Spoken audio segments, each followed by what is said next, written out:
तो आज मैं आप लोग को एक्सरसाइज नंबर 3.6 का क्वेश्चन नंबर सेकंड बताऊंगा। सेकंड का क्वेश्चन नंबर फर्स्ट और थर्ड दोनों ही बताऊंगा। तो क्वेश्चन नंबर सेकंड ये है कि formulate the following problem as a pair of equation and hence find their solution. Question number first ये है कि Ritu can row down stream 20 kilometer in 2 hours and up stream 4 kilometer in 2 hours. Find her speed of rowing in still water and the speed of the current. कह रहा है कि रितु जो है down stream 20 kilometre इन 2 hours। कह रहे रितु जो है धारा की दिशा के साथ साथ जो है वो 20 किलोमीटर 2 घंटा में जाती है और धारा की दिशा के विपरीत दिशा में 4 किलोमीटर 2 घंटे में जाती है। तो पूछा है कि रितु की शांत जल में उसकी चाल बताइए और रितु ने और धारा की चाल बताइए। ये दोनों पूछा है। तो हम शुरुआत करते हैं स्टूडेंट्स यहाँ से कि माना शांत जल में रितु के तैरने की जो चाल है वो x किलोमीटर प्रति घंटा है और धारा की चाल जो है वो y किलोमीटर प्रति घंटा है। अब एक सूत्र हम पहले से ही जानते हैं कि चाल बराबर दूरी बटा समय। इस हिसाब से समय बराबर दूरी बटे चाल होगा। अब इस फार्मूले का इस्तेमाल यहाँ पे होगा, इसलिए मैं बताना उचित समझा। अब अतः रितु यदि धारा की दिशा में तैरती है तो अगर धारा की दिशा के साथ जाती है तो क्या होगा, अगर दिशा के साथ जाएगी तो एक तो रितु की चाल होगी और दूसरी धारा की चाल होगी। ये दोनों चाल आपस में जुड़ जाएंगी और उसकी जो चाल होगी और बढ़ जाएगी, तो वो ज्यादा दूरी को कम समय में अटेन कर सकती है। ऐसे केस में क्या होगा, अब देखते हैं कि कह रहा है कि अगर धारा की दिशा के साथ साथ हो जाती है तो वो 20 किलोमीटर की दूरी 2 ही घंटा में तय करती है। हम यहाँ पे समय लिख दिए हैं, समय 2 घंटा और 2 घंटा कैसे लगता है 20 किलोमीटर। ये तो किलोमीटर हुआ, दूरी हुआ और चाल में अब क्या करेंगे, रितु के साथ साथ में जो धारा है उसकी चाल भी जुड़ जाएगी और अब ये चाल कितनी होगी x प्लस वाई।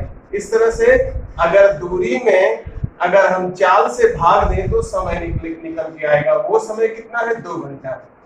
इस तरह से हम अगर x प्लस वाई को दाहिने से बाएं लेके आए और इस 2 को बाएं से दाहिने लेके जाएं तो ये क्या होगा स्टूडेंट्स, देखिए जरा, ये इधर आएगा तो x प्लस वाई और 2 अगर 20 में भाग देंगे तो ये कट के 10 हो जाएगा। इस तरह से हमको एक इक्वेशन मिला, लीनियर इक्वेशन, और वो लीनियर इक्वेशन इस तरह से है कि x plus y equals to 10। तो अब हम देख रहे हैं कि अगर धारा के साथ साथ में जा रही है तो हमको एक लीनियर इक्वेशन मिलता है कि x प्लस वाई बराबर 10। अब रितु यदि धारा के विपरीत दिशा में तैरती है तो क्या होगा, अगर धारा की विपरीत दिशा में चलेगी तो रितु तो आगे की तरफ जाएगी और धारा उसको पीछे की तरफ धक्का मारेगी तो उसके चाल में कमी हो जाएगी। तो चाल में कमी, अब उसकी चाल क्या हो जाएगी x माइनस वाई। अब देखते हैं कि अगर धारा के विपरीत दिशा में जा रही है तो वो 4 किलोमीटर 2 घंटे में तय कर रही है। अब ये समय है, यहाँ से हम फार्मूले से देख सकते हैं कि समय बराबर दूरी बटे चाल। समय कितना समय ले रही है 2 घंटे और उसकी चाल कितनी है x माइनस वाई। तो इस तरह से क्या हुआ कि दूरी है 4 किलोमीटर और चाल हो गई x माइनस वाई और लगने वाला समय है 2 घंटा। इस तरह से अब इसको फिर हम वही काम करेंगे, ट्रांसपोज करेंगे x माइनस वाई को लेफ्ट हैंड साइड और 2 को राइट हैंड साइड। तो अगर राइट हैंड साइड में 2 जाएगा तो ये 4/2 मतलब 2 और लेफ्ट हैंड साइड में x माइनस वाई आएगा तो x माइनस वाई। इस तरह से आपको एक और इक्वेशन मिलेगा लीनियर इक्वेशन के फॉर्म में, वो होगा x माइनस वाई बराबर 2। ये होगा इक्वेशन नंबर 2। अब हम क्या करते हैं, देख सकते हैं कि यहाँ पे इक्वेशन है x प्लस वाई बराबर 10 और यहाँ पे है x माइनस वाई बराबर 2। अगर इन दोनों की सहायता से x और y की वैल्यू हमको निकालनी है तो हम क्या करेंगे, आसानी से हम देख सकते हैं कि दोनों का जो क्वांटिटेटिव वैल्यू है वो सेम ही है। इस तरह से अगर हम दोनों को जोड़ दें तो y जो है कट जाएगा और x का मान बच जाएगा, जिससे हम x का मान निकाल सकते हैं। उस तरह से हम देख सकते हैं कि अगर समीकरण 1 धन समीकरण 2 तो क्या मिलेगा, अगर दोनों को जोड़ेंगे तो y तो कट जाएगा, ये मिलके 2x और इधर दाहिने साइड में 10 और 2 12, तो 2x बराबर 12, इसलिए x बराबर 6। और ये क्या है? ऋतु की शांत जल में चाल है। तो x बराबर 6 किलोमीटर प्रति घंटा। x का मान समीकरण 1 में रखने पर क्या मिलेगा? यहाँ पे 6 और प्लस y बराबर 10। इस तरह से y का मान क्या आया? अगर 6 को बाएं से दाहिने लेके जाएंगे तो 10 माइनस 6 होगा, जो कि 4 आएगा। अतः y बराबर 4 किलोमीटर प्रति घंटा। हम देख सकते हैं कि x का मान मतलब शांत जल में ऋतु के तैरने की जो चाल होगी वो 6 किलोमीटर प्रति घंटा होगी, और धारा की जो चाल होगी वो 4 किलोमीटर प्रति घंटा होगी। हम यहाँ पे इसको वेरीफाई करके देख भी सकते हैं। अगर 6 और 4 को जोड़े तो 10 आएगा, और 10 से अगर 20 में भाग देंगे तो 2 आ जाएगा, जो कि सही लग रहा है। और उसी तरह से यहाँ भी देख सकते हैं कि 6 में से 4 घटाएंगे 2 आएगा, 2 से 4 में भाग देंगे 2 हो जाएगा। इसका मतलब जो हम आंसर निकाले हैं वो दोनों ही सही है स्टूडेंट्स। अब हम जो थर्ड क्वेश्चन है वो इस तरह से है कि Ruhi travels 300 kilometer to her home partially by the train and partially by the bus. She takes 4 hours if she travels 60 kilometer by the train and the remaining by the bus. If she travels 100 kilometer by the train and remaining by the bus, she takes 10 minutes longer. Find the speed of the train and bus separately. कह है कि एक लड़की है रूही, वो 300 kilometre की यात्रा करती है। ये हमको ध्यान में रखना है कि 300 किलोमीटर की यात्रा कर रही है। अब 300 किलोमीटर की यात्रा वो कैसे करती है? 2 तरीके से करती है। कुछ दूरी वो ट्रेन से जा रही है और कुछ दूरी जो है वो बस से जा रही है। तो सबसे पहले हमको क्या करना है कि मान लेते हैं कि जो ट्रेन की चाल है वो x किलोमीटर है तथा बस की चाल जो है y किलोमीटर है। अब देखिए पहले केस में क्या कह रही है कि पहले केस में ये है कि she takes 4 hours if she travels 60 kilometer by the train and remaining by the bus. वो 4 घंटा का समय लेती है अगर वो 60 किलोमीटर ट्रेन से जा रही है और 240 किलोमीटर बस से। 240 किलोमीटर बताया नहीं है, ये आपको माइनस करके निकालना है। कह रहा है कि अगर 60 किलोमीटर ट्रेन से चलेगी तो बाकी दूरी कितनी बचेगी, और 300 माइनस 60 कर देंगे, ये 240। ये आपको खुद निकालना है। तो अब ये हम क्या है 60/x और 240/y क्यों किए हैं? क्योंकि ये समय है जो कि ट्रेन से सफर करने पे उसके द्वारा लग रहा है, और ये वो समय है जो कि बस से सफर करने में उसके द्वारा लग रहा है, और दोनों समयों को जोड़ देंगे तो यही तो 4 घंटा होगा।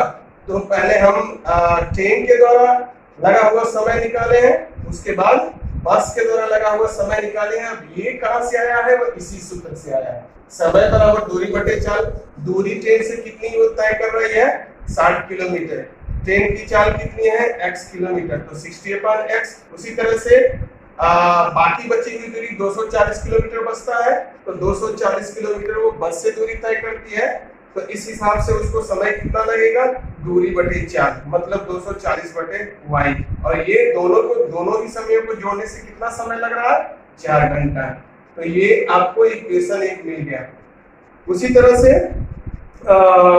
इसके सेकंड पार्ट में कह रहा है कि if she travel 100 kilometre by the train and remaining by the bus, she takes 10 minute longer. Find the speed of the train and by the bus separately. इस तरह से आप देख सकते हैं कि सेकंड केस में क्या है कि 100 किलोमीटर की यात्रा वो ट्रेन से कर रही है, तो अब लगने वाला समय कितना होगा? 100/x, और बाकी कितना बच रहा है? 200 किलोमीटर। 200 किलोमीटर की यात्रा वो कैसे करेगी? By the bus. अब दोनों का समय हम निकाल लिए हैं, इन दोनों समयों को जोड़ेंगे तो कितना लगेगा? अब यहाँ पे देखिए कह रहा है कि 10 मिनट लॉन्गर। पहले जितना समय लगा था यात्रा में उससे 10 मिनट अधिक समय लगेगा। पहले 4 घंटा लगा था, अब 10 मिनट अधिक लगेगा। ये मिनट को आपको घंटा में बदलना है, आप इसका ध्यान रखेंगे। अगर ये घंटा है तो मिनट भी घंटा में आप बदलेंगे सबसे पहले। तो 4 + 10/60। अब ये आपको 2 इक्वेशन मिल गया। हम इसको जो है जैसे मैं कल बताया था कल के वीडियो में कि जो समीकरण के युग्मों को जोड़ करके अगर निकाला गया है तो उसका हम एक लीनियर इक्वेशन बनाएंगे। अब यहाँ पे आप देख सकते हैं 1/x 1/y 1/x 1/y। अगर 60 को अलग कर दें 1/x लिख सकते हैं, अगर 240 को अलग कर दें तो 1/y लिख सकते हैं। उसी तरह से अगर 100 को अलग कर दें तो 1/x लिख सकते हैं, 200 को अलग कर देंगे तो 1/y। इस तरह से 1/x बराबर मान लिया कि a है तथा 1/y बराबर मान लिया कि b है। इस तरह से आपको एक दूसरा लीनियर इक्वेशन मिलेगा दोनों के केस में। अब ये क्या होगा 60 into a और प्लस 240 into b और that is equals to 4 and it is equation number first. उसके बाद आपको क्या करना है, सेकंड केस में आप देख सकते हैं कि 100 into a plus 200 into b equals, थोड़ा सॉल्व कर लीजिए इसको, 4 प्लस 1/6। इसका आप जब एलसीएम लेके सॉल्व करेंगे तो ये क्या होगा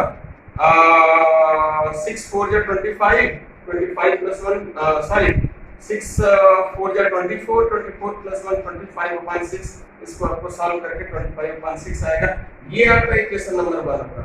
बाकी स्टूडेंट्स आपको खुद करना है। ये दो लीनियर इक्वेशन मैं दे दिया हूं और ये है लीनियर इक्वेशन फर्स्ट और ये है लीनियर इक्वेशन सेकंड, और इनको सॉल्व करके a और b की वैल्यू निकालेंगे और a और b की वैल्यू अगर यहां पे रख देंगे तो x की वैल्यू निकल आएगी स्टूडेंट्स। सो बाकी जो क्वेश्चन है आपको खुद सॉल्व करना है। Thank you.